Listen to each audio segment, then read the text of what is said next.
In this video, I'll be going over how to solve rational inequalities. Each of these is an example of a rational inequality. So a rational inequality is a lot like a rational equation, where we have a rational expression, but instead of an equal sign, we have an inequality symbol. So in order to solve these, we want to think about, we need to find the critical values.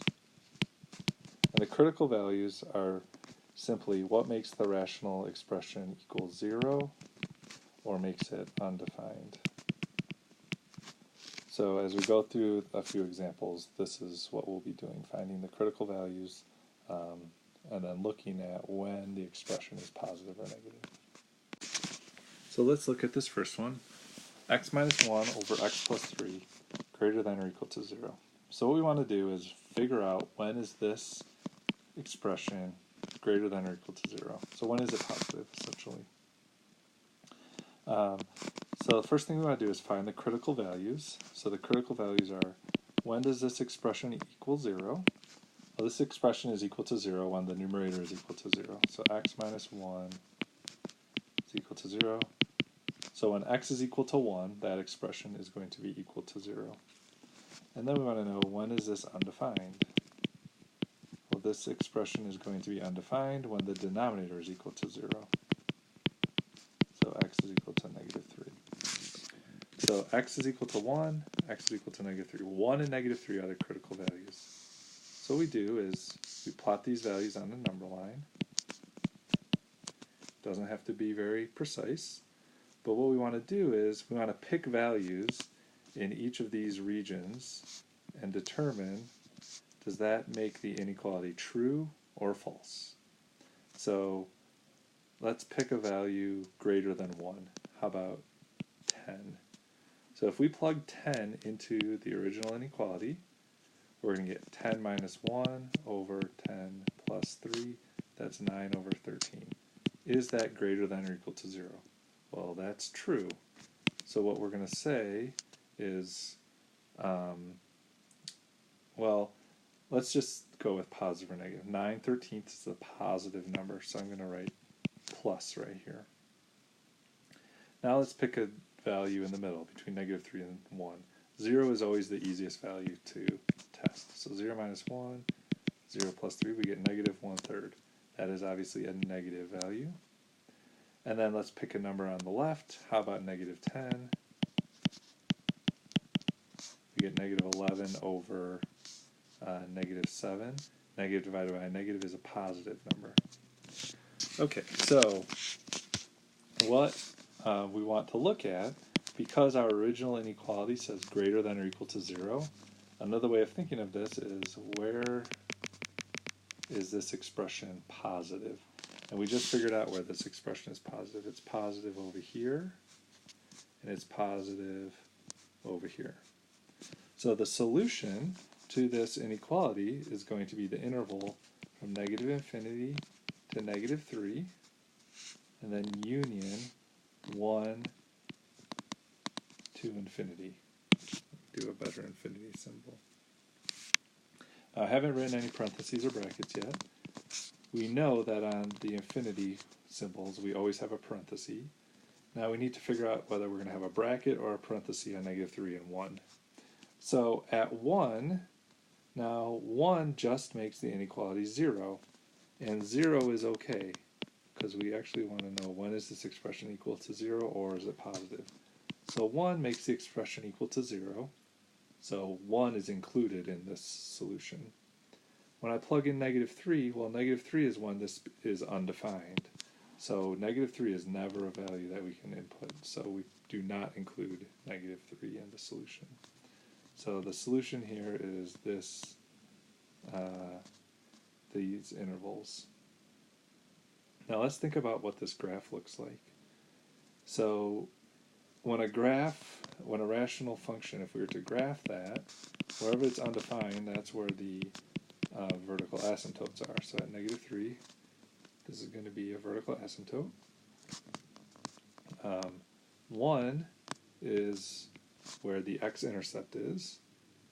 Because the degree of the numerator and the denominator are the same, we just look at the leading coefficients, 1 over 1. 1 divided by 1 is equal to 1. So that tells us what the horizontal asymptote is. And the y-intercept is going to be negative 1/3. We just plug in x for 0. So the graph looks something like this, roughly, and then something like this. So let's just see how that compares to what we have with our interval solutions down here. Well, we said from negative infinity to negative 3, it's positive. So negative infinity to negative 3 is here, but we're not including negative 3 because that's where the asymptote is. And then we're saying from 1 to infinity. And if we look at the graphs, the graph is always above the x-axis in these intervals that we found. So the graph matches what we found with our interval solution. Alright, this next one is a little bit different because we don't have a 0 on the right hand side, so we want to set this to 0.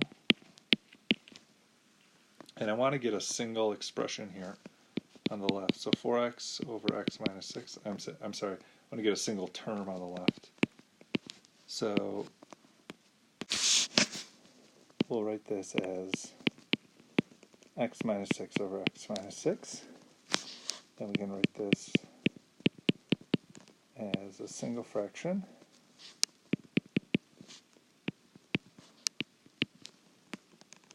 Now we need to be careful when we're subtracting this.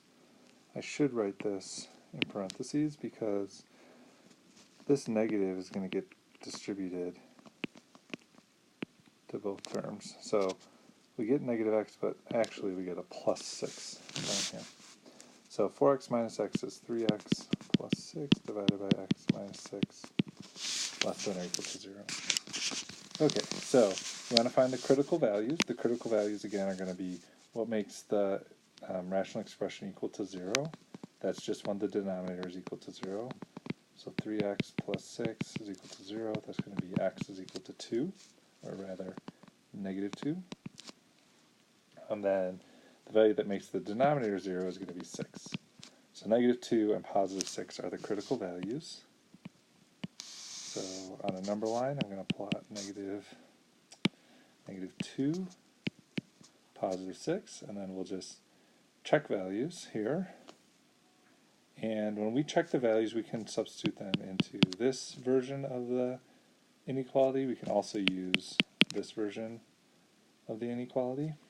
If we use the original version, though, we want to know whether the value is above or below 1.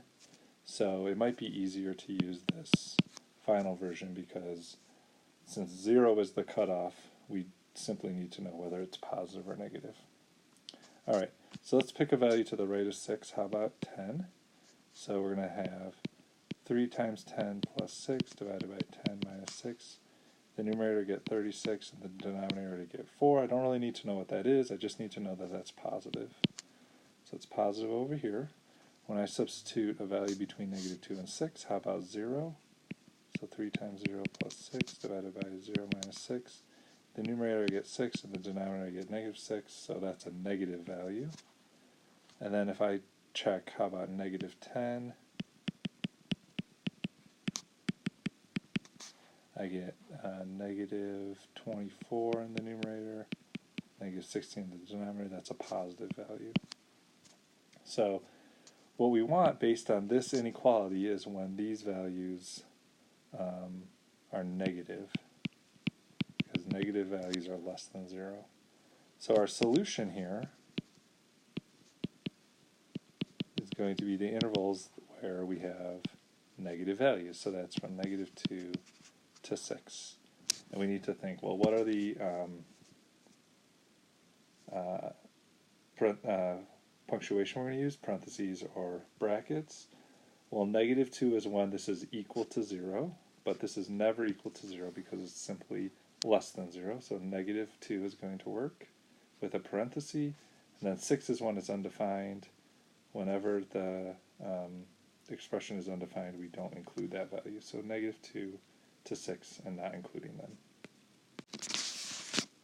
And the graph is going to look something like this. We want to know, when is this expression less than 0? Well, it's less than 0 in this interval right here, from -2 to +6, and that verifies what we found as our solution.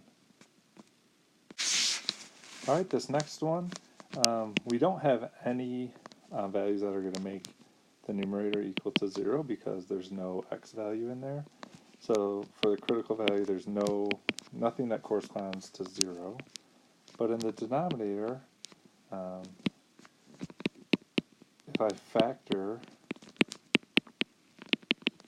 the denominator, we can set that equal to 0. So x minus 5, x plus 3 is equal to 0. So when x is equal to 5 or x is equal to -3, those are going to be the critical values. Those are the values that make this expression undefined. So plotting the critical values on a number line. Okay, so let's test some values. If I pick a really big positive number, like, not that big, but for some reason I've been picking 10. So 10 squared minus 2 times 10 minus 15. I get 100 minus 20 minus 15. So that's a positive number. It's 65. And that's just the denominator. So the numerator is 5, the denominator is 65. I get a positive value here. If I plug in 0, I get 5 over 0 squared minus 2 times 0 minus 15. So I get 5 over -15. That's a negative value. And then on the left-hand side, if I plug in -10, I get -10 squared minus 2 times -10 minus 15. 5 over 100 plus 20 minus 15. And that's also going to be a positive number. And thinking to the inequality we have, we want to know when this is positive because it's greater than 0. And we're not going to include -3 and 5 because those values both make the inequality undefined. So for the solution, we're going to say -infinity to -3 union 5 to infinity. And if we look at the graph, at -3 I'm going to have a vertical asymptote. At +5 we're going to have a vertical asymptote. The horizontal asymptote here is going to be 0.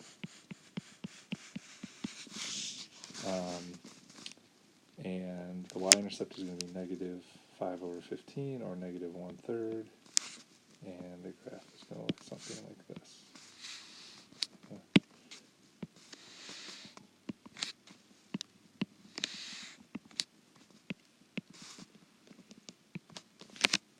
Okay, so when is this graph above 0? Well, it's above 0 in this interval and this interval. And that matches with what we have down here. Okay, for this last one, why don't you try it on your own? So why don't you hit pause and then go through the process. Find the critical values, check for positive and negative intervals on the number line, and then see if you can come up with the solution. So we get critical values of -1, 5, and a -5. When we test values on the number line, we get negative intervals and positive intervals as shown. We are concerned with the negative intervals. So our solution looks like this. And be careful, we want a bracket, square bracket here, because -1 can be included because the solution can be less than or equal to 0. But we don't include the -5 or the +5 because those are going to be where the expression is undefined. So the graph is going to look something like this. And again, we have negative intervals in this portion of the graph and this portion of the graph. And that matches with what we have with our solution.